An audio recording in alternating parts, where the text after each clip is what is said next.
The gym that changed everything. Los Angeles, midsummer 1967. The temperature outside was climbing toward 100 degrees, but inside Iron Temple Gym, it was even hotter. This wasn't your typical fitness center. Wedged between an auto body shop and a family-run taco stand in a neighborhood where rent was cheap and dreams were expensive, Iron Temple was a cathedral of iron and sweat. No smoothie bars. No corporate logos. No membership cards with fancy benefits. Just raw weights, worn benches, and the kind of men who came there because they needed to build something. They needed to prove something. They needed to transform themselves into versions that could survive whatever waited for them outside those doors. The air hung heavy with chalk dust, sweat, and that sharp metallic scent that gets into everything when serious men spend serious time gripping serious iron. Fluorescent tubes buzzed overhead, casting everything in that unforgiving white light that made every vein stand out, every muscle fiber visible. But today was different. Today, something was about to happen that would challenge everything these men believed about strength, power, and what it really means to be dangerous.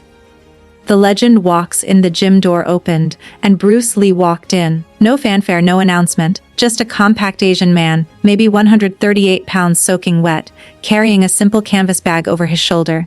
He moved like water, finding its path smooth, unhurried, each step placed with unconscious precision that separated people who'd trained their bodies from people who'd mastered them. Conversations died. Barbells paused mid-rep. Heads turned with that automatic awareness gyms develop, that tribal sensor that detects anything unfamiliar in the territory. Most of the massive athletes went back to their training after a quick glance. New faces showed up sometimes, but a few kept watching, because something about this man was different. Something about the way he moved suggested that his size might be deceiving. At the far end of the floor, beneath mirrors that reflected bodies built like brutal sculpture, one man was finishing his final set of deadlifts. His name was Marcus Webb, and Marcus Webb was about to learn something that would change his understanding of power forever. The man who sparred with Smokin Joe, Marcus Webb, wasn't just another gym regular. This was a man whose name carried weight in boxing circles across Los Angeles. At 6'1" and 250 pounds of solid muscle, Marcus had earned his reputation the hard way, in the ring with one of the most feared heavyweights in boxing history. Joe Frazier, Smokin Joe, the man who would eventually hand Muhammad Ali his first professional loss. When Frazier needed someone to test his devastating left hook, when he needed someone who could absorb punishment and dish it back, he called Marcus Webb. They'd grown up together in Philadelphia before their paths split. Frazier chose the professional ring and worldwide fame. Marcus chose to be the man who made champions ready for war. He built his body into a weapon specifically designed to survive rounds with one of the most dangerous fighters alive. Arms that looked like they could bend steel.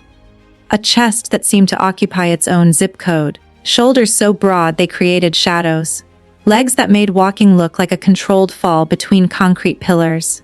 Every inch of visible skin was slick with effort, and every muscle group was so defined you could teach anatomy class just by pointing. Marcus lowered the barbell with a controlled crash that made the concrete floor complain. He straightened up with a sound like a building settling and grabbed the towel hanging on the power rack. That's when he noticed Bruce. Actually noticed him, and his expression shifted through several emotions in quick succession: confusion, amusement, something close to disbelief. The confrontation begins. Marcus draped the towel around his neck and walked over, each step displaying that distinctive bodybuilder gait, that rolling movement that comes from thighs too massive to allow anything resembling normal locomotion. Other lifters noticed Marcus moving with purpose and paused their sets. When Marcus Webb crossed the floor like that, something was about to happen.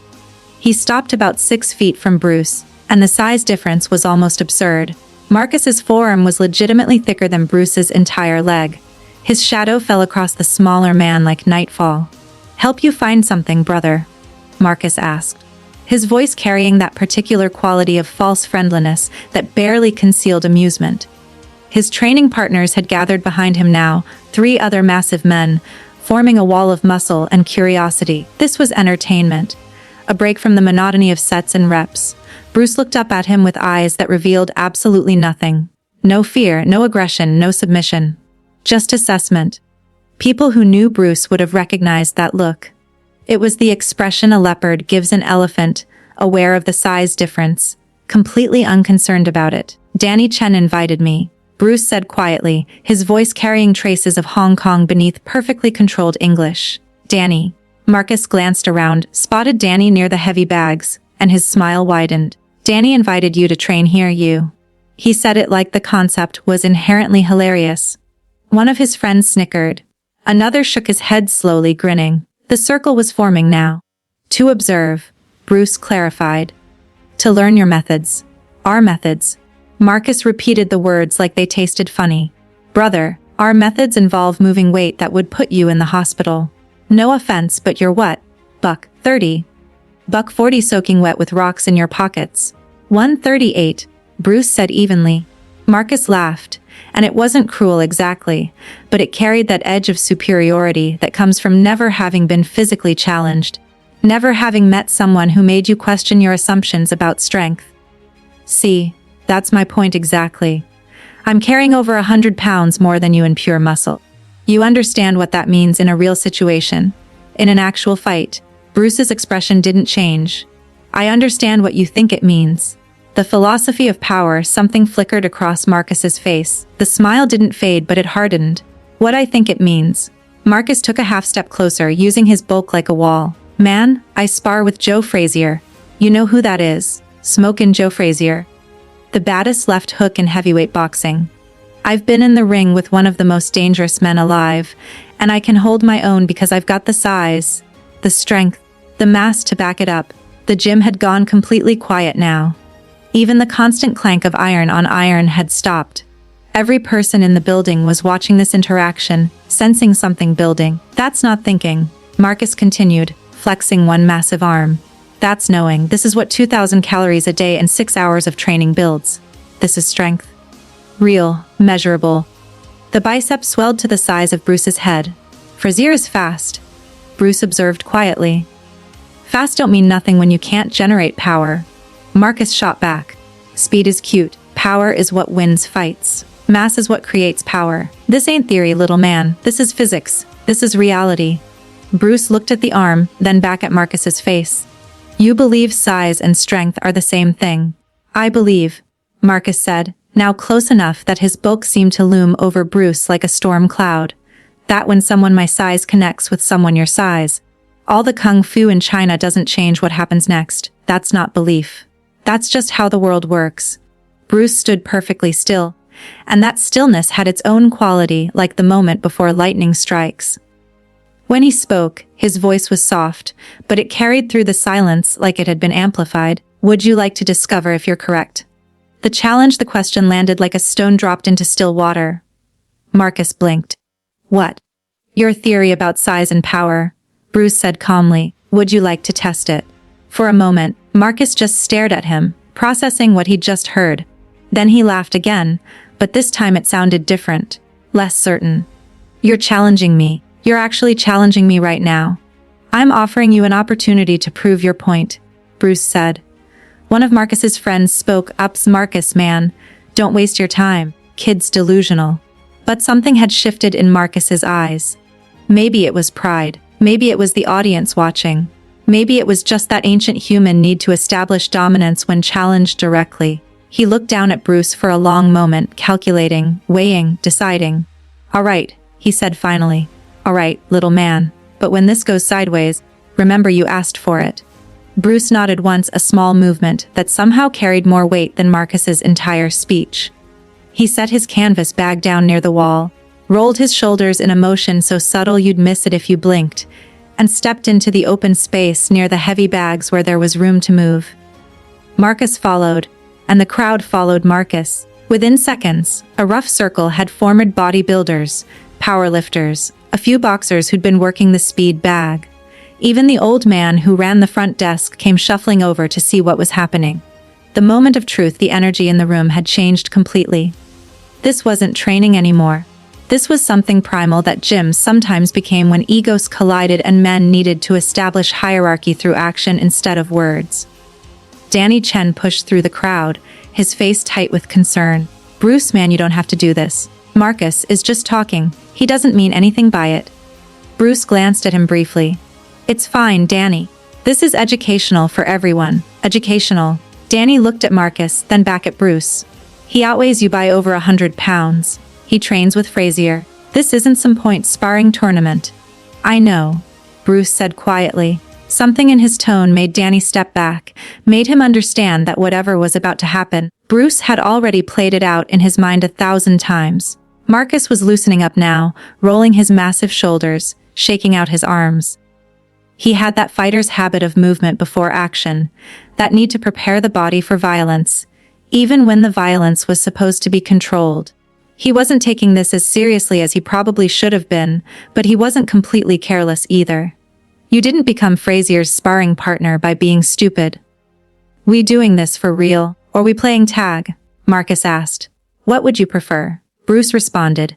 I prefer, Marcus said, squaring up into a boxing stance, to show you what happens when theory meets reality. Don't worry, I'll pull my punches.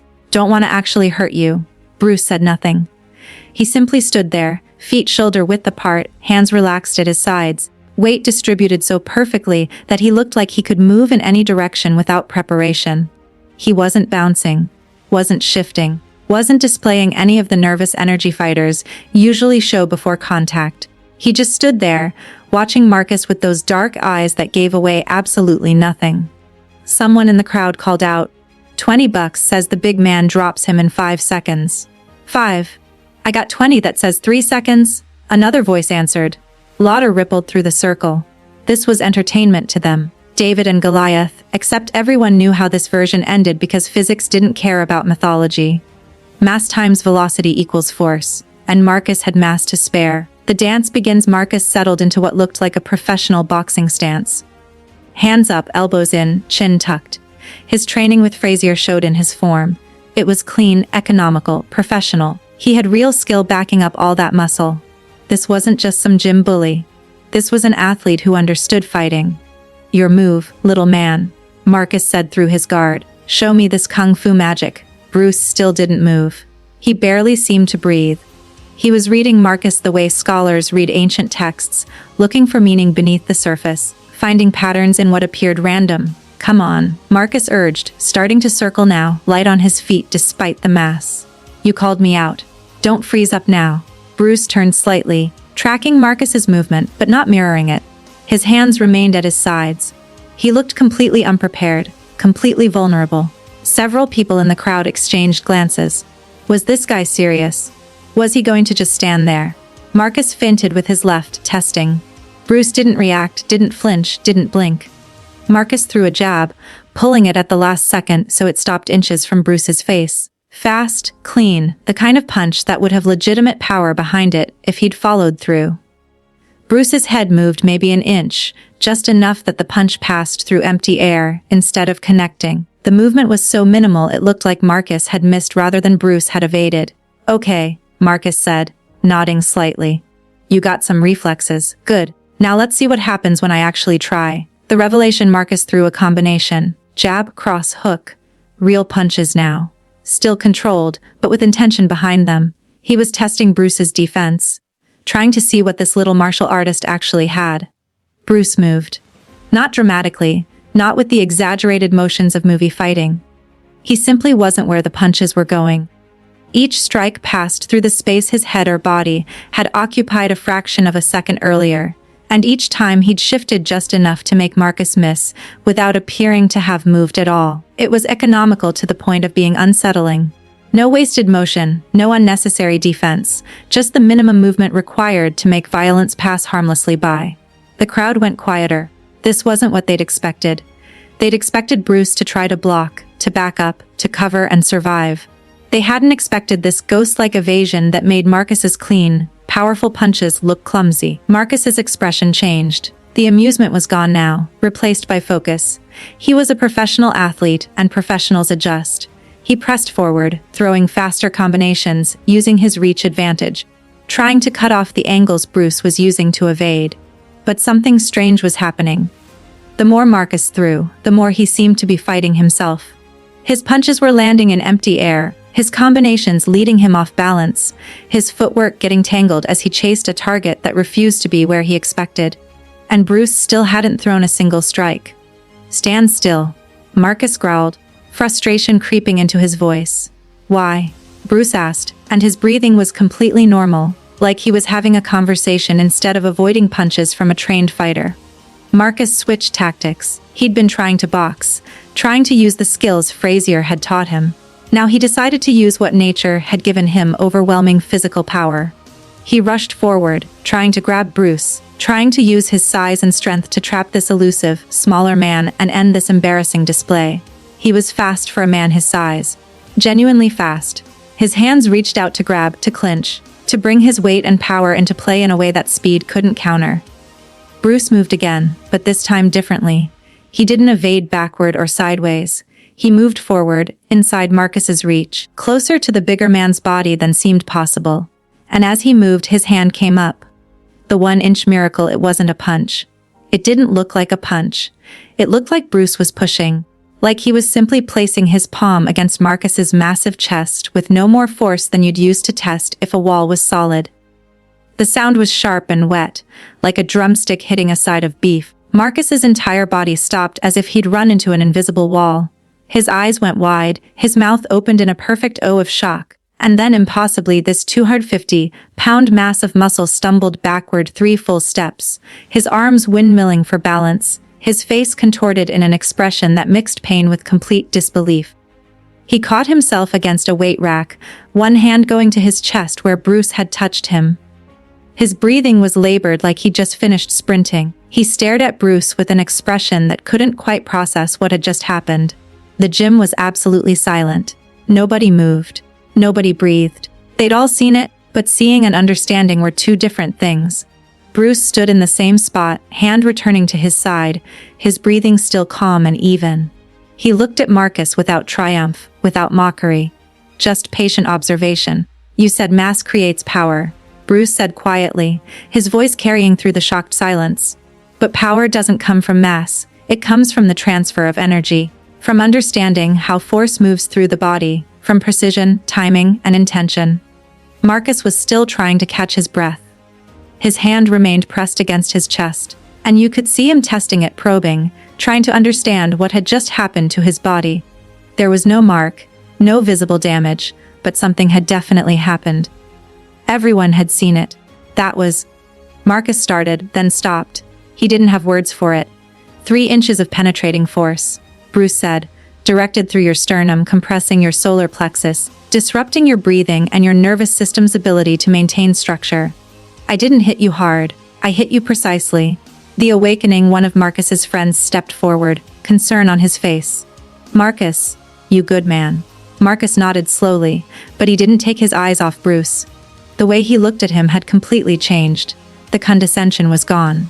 The amusement was gone. In its place was something like respect mixed with a healthy dose of wariness. "You could have hit me harder," Marcus said.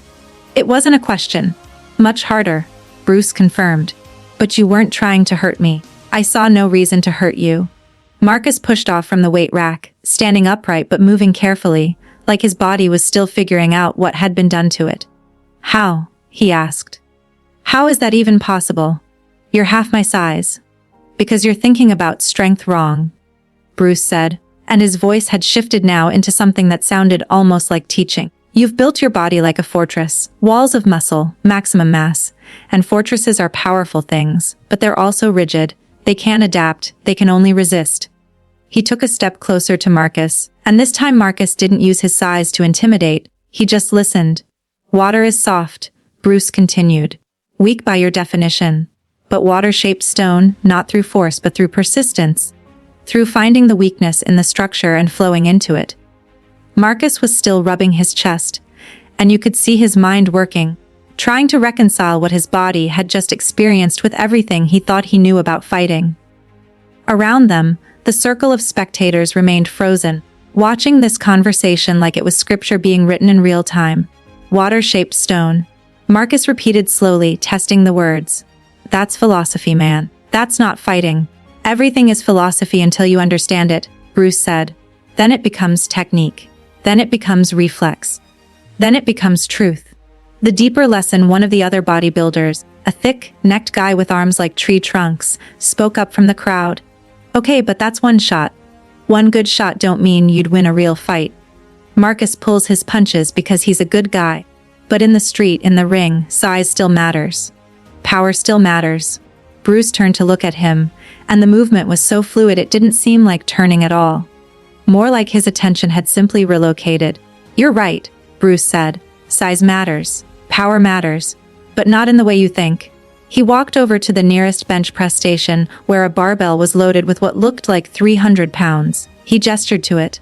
"This is power, yes, this is strength, the ability to move heavy weight." The thick-necked guy nodded. "Damn right it is. But power for what purpose?" Bruce asked. "To lift, to press. These are useful things. But in a fight, when does fighting ever look like lifting weights?" He picked up a pen that someone had left on a nearby bench, held it up. "This weighs almost nothing. By your definition, it has no power, no strength. But if I know where to apply it, I can end a fight with it. The eye, the throat, precision points where the body is vulnerable regardless of how much muscle surrounds them." Marcus had recovered enough to join the conversation again, though he was still moving carefully. "All right, I get what you're saying. Technique matters. Precision matters. I'm not stupid enough to argue with what I just felt. But you're still talking about perfect scenarios. What happens when someone actually connects with you? When you can't slip every punch, mass absorbs damage. Muscle protects. That's biology, not philosophy." "You're absolutely correct," Bruce said, and several people looked surprised that he'd agreed. Muscle does protect. Mass does absorb damage. If two fighters have equal skill, the larger fighter has an advantage. But that's the question, isn't it? Equal skill. He moved back toward the center of the open space, and the crowd shifted with him, reforming the circle. "Most fighters train their bodies," Bruce said, tapping his temple, "but neglect the weapon that determines every fight before it begins. The mind. The ability to read an opponent, to see not just what they're doing, but what they're about to do, to understand the pattern before the pattern completes." The famous demonstration Danny Chen had been quiet this whole time, but now he spoke up. "Bruce, show them the 1-inch punch. They need to see the 1-inch punch." Several people in the crowd perked up. 1-inch punch. What's that? Bruce hesitated, and you could see he didn't love the theatrical aspect of demonstrations, but he also understood that sometimes showing was more effective than telling. "It's not magic," he said. "It's an illustration of how force generation works. How the entire body can contribute to a single point of impact, even when there's minimal distance to accelerate." Marcus's interest was clearly piqued despite himself. "You're telling me you can generate knockout power from 1 inch away?" "Not knockout power," Bruce corrected. "Penetrating power. There's a difference. Knockout power is what happens when you hit someone and they fly backward in movies. That's wasted energy force going through the target and dissipating into space. Penetrating power goes into the target and stays there, disrupting structure from the inside." The thick-necked bodybuilder stepped forward. "All right, I'll bite. Show us." "Hit me with this 1-inch punch." Bruce looked at him carefully. "You're sure it's uncomfortable? Man, I can bench 425. I've taken shots from heavy hitters. I think I can handle whatever you're selling." Bruce nodded. "What's your name?"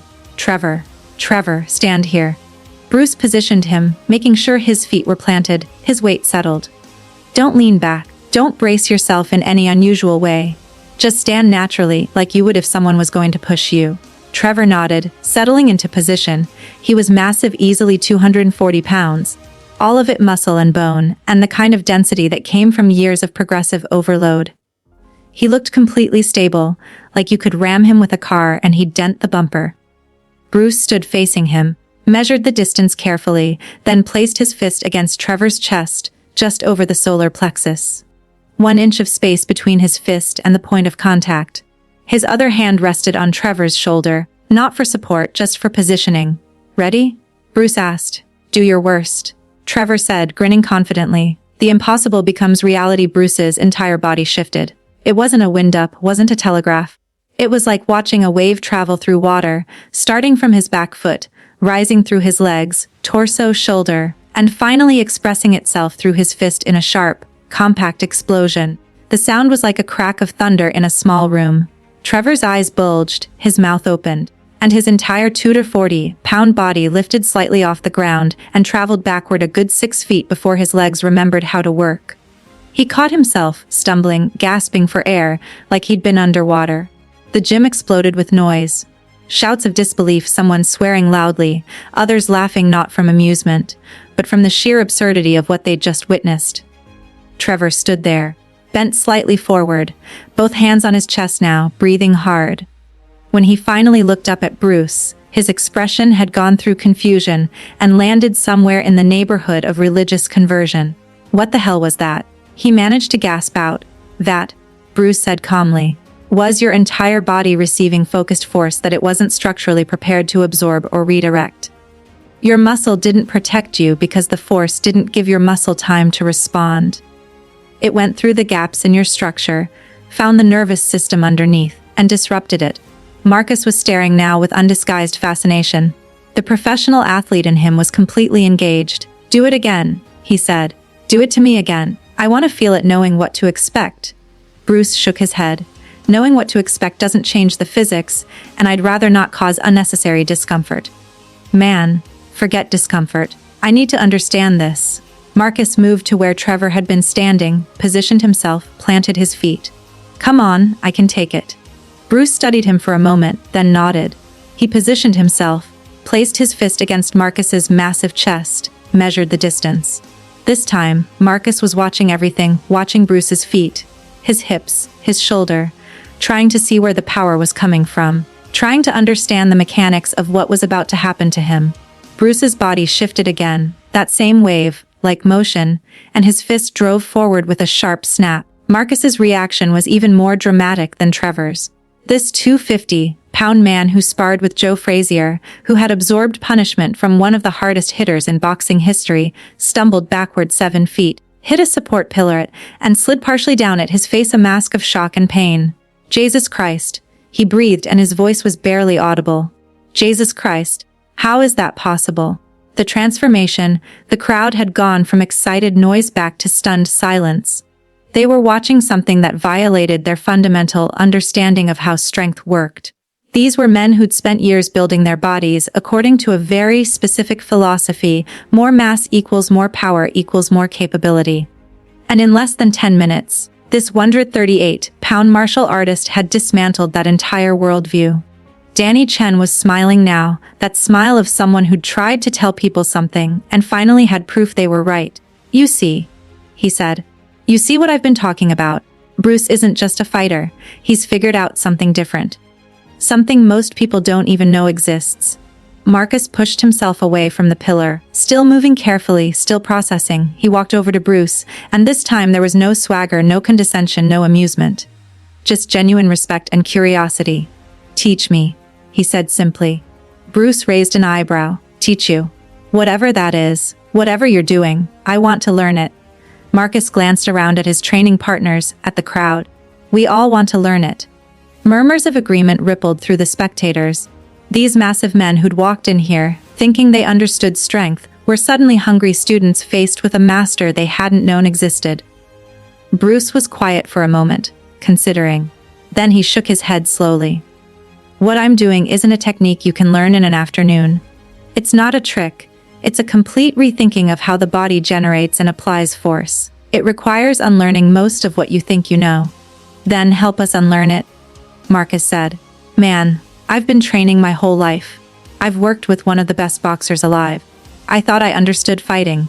But what you just did, I've never seen anything like it. I've never felt anything like it. Trevor had recovered enough to join them. His right. That wasn't just hitting hard. I've been hit hard. I box on weekends. I know what power feels like. This was different. It was like you hit me from the inside out. Because I did, Bruce said. Your external muscle is armor, yes. But armor has gaps, seams, weak points where the structure transitions. The solar plexus is one of these points.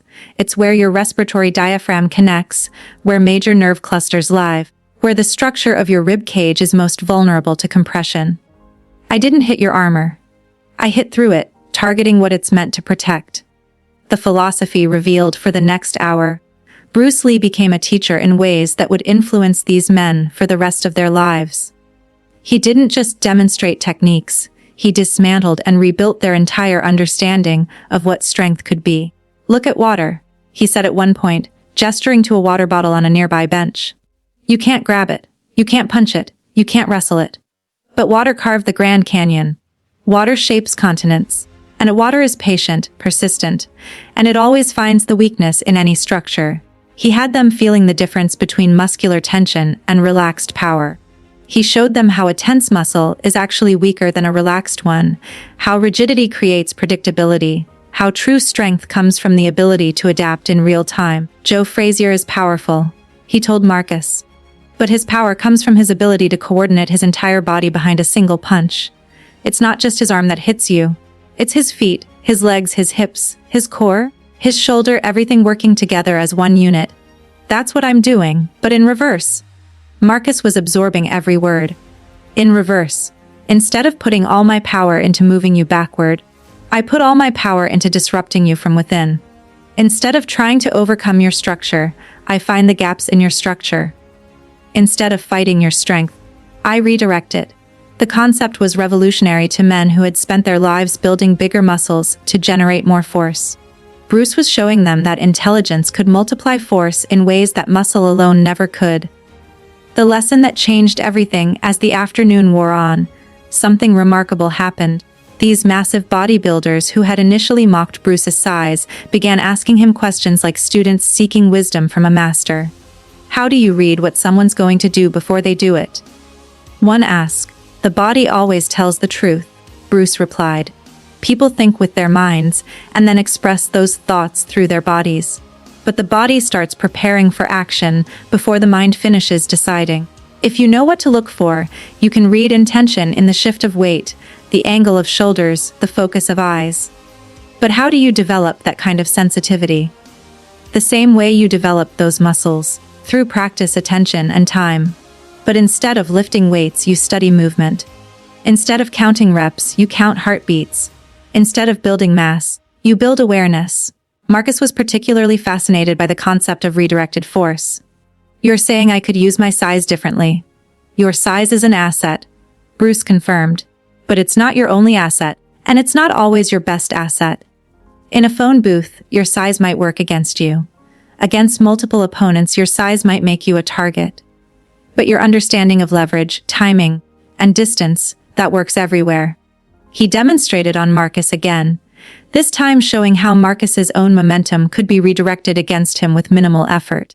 It was like watching physics in action, force meeting precise timing, and being turned into something entirely different.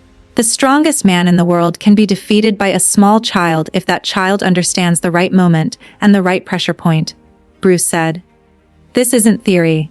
This is observable, repeatable reality. The humble master. As the demonstration wound down, someone asked Bruce where he had learned these techniques. From everywhere, he said simply. Wing Chun gave me the foundation, boxing taught me about pressure and timing. Fencing showed me about distance and footwork. Wrestling revealed the importance of position and leverage. But most importantly, questioning taught me to test everything and keep only what works. You mean you don't follow one style? Styles are limitations, Bruce said. When you say you're a boxer, you're limiting yourself to what boxers do. When you say you're a wrestler, you're limiting yourself to what wrestlers do. But in a real fight, there are no referees, no rules, no restrictions on what your opponent might do. Why would you restrict yourself? This concept was mind-blowing to men who had grown up thinking of martial arts and fighting sports as separate, distinct categories with clear boundaries. Marcus shook his head slowly. Man, I've been thinking about this all wrong. I've been trying to become the strongest version of what I already am. You're talking about becoming something completely different. Not different, Bruce corrected. More. You don't lose your strength when you add speed. You don't lose your power when you add precision. You don't lose your courage when you add intelligence. You just become more than you were. The moment of respect. As Bruce prepared to leave, something happened that nobody in that gym would ever forget. Marcus Webb, the man who sparred with Joe Frazier, the 250-pound giant who had mocked Bruce's size just hours earlier, bowed to him. Not a casual nod, but a deep, formal bow of respect. Thank you, he said simply, for showing me what I didn't know. Bruce bowed back, equally respectfully. Thank you for being willing to learn. That takes more courage than most people have. The other men followed Marcus's lead, each offering their own gesture of respect. Trevor, still rubbing his chest occasionally, asked if Bruce would come back. "If Danny invites me," Bruce said, shouldering his canvas bag. "Consider yourself invited," Danny said quickly. "Every day if you want." Bruce smiled, the first genuine smile anyone had seen from him all day. "Once a week, that's all most of you will be able to handle at first." As he walked toward the door, Marcus called after him. "Hey Bruce. One question. When you hit me when you did that thing to my chest, how hard were you really trying?" Bruce paused at the door and looked back. For a moment his expression was completely unreadable. "Maybe 10%, he said quietly. The gym fell silent again as the implications of that statement sank in. The transformation, the story of what happened at Iron Temple that day spread quickly through the Los Angeles martial arts community. But it was told differently by different people, and Bruce seemed content to let various versions circulate. Some focused on the demonstrations of power. Others emphasized the philosophy. A few concentrated on the humbling of the bodybuilders. But the people who were actually there, the 10 men who witnessed the entire encounter, knew that something more important had happened. They had seen a master who was strong enough to dominate but wise enough to teach instead. They had encountered someone who could have humiliated his critics but chose to elevate them instead. Marcus Webb would later say that meeting Bruce Lee changed not just how he thought about fighting, but how he thought about strength, conflict, and what it really means to be powerful. "I thought power meant being able to hurt people," he said months later. "Bruce taught me that real power is being able to help them become better than they were." Trevor continued training at Iron Temple, but his approach changed completely. He still lifted heavy weights, but now he also practiced the sensitivity exercises Bruce had shown them. He said the combination made him not just stronger, but smarter about how to use that strength. Danny Chen became Bruce's most devoted student in Los Angeles, eventually helping him establish a small teaching group that met weekly at Iron Temple. The bodybuilders and powerlifters who had initially mocked Bruce's size became some of his most dedicated students. The legend begins, but perhaps the most significant change was in Bruce himself. The encounter at Iron Temple confirmed something he had been developing in his philosophy. That true martial arts wasn't about defeating opponents, but about helping people transcend their limitations. "I didn't go to Iron Temple to prove I was better than those men," he would later tell Linda Lee. "I went there to learn about Western training methods. But I ended up learning something more important. That teaching is the highest expression of understanding." The techniques Bruce demonstrated that day, the 1-inch punch, the pressure point strikes, the redirection of force, would eventually become legendary. But the real legacy of what happened at Iron Temple was philosophical. Bruce had shown that size and strength, while valuable, were not the ultimate determiners of capability. He had demonstrated that intelligence, sensitivity, and adaptability could multiply physical gifts in ways that brute force alone never could.